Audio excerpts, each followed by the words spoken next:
والله كل يوم تحيا فيه، تستيقظ فيه من نومك، تفتح عينك فيه، تقول الحمد لله الذي أحيانا بعدما أماتنا وإليه النشور.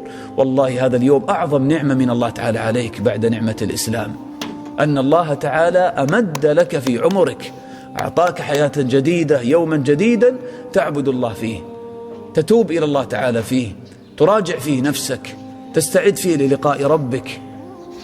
فكيف إذا عمرك سنوات وسنوات، أقام عليك حجته، ليس لك حجة أمام الله تعالى. كما جاء في الحديث: أعذر الله تعالى إلى امرئ بلغه إلى 60 سنة وأنت تعيش في الدنيا، ماذا فعلت؟ أولم نعمركم ما يتذكر فيه من تذكر؟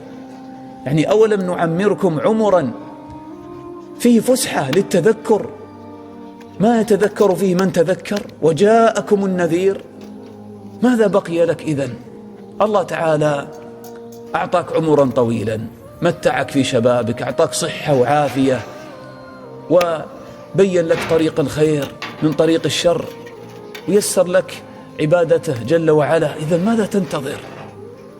لهذا ينبغي علينا أن نجاهد أنفسنا. هذا هو سر جعل هذا الحديث في باب المجاهدة، أن الإنسان إذا استشعر أن طول العمر بالنسبة له، بالنسبة للمؤمن، غنيمة عظيمة وفرصة جليلة، ويكون من أحسن الناس عند الله، يكون خير الناس عند الله من طال عمره وحسن عمله، فهذا يدعوه إلى مجاهدة نفسه، وأنه يقضي هذا العمر الطويل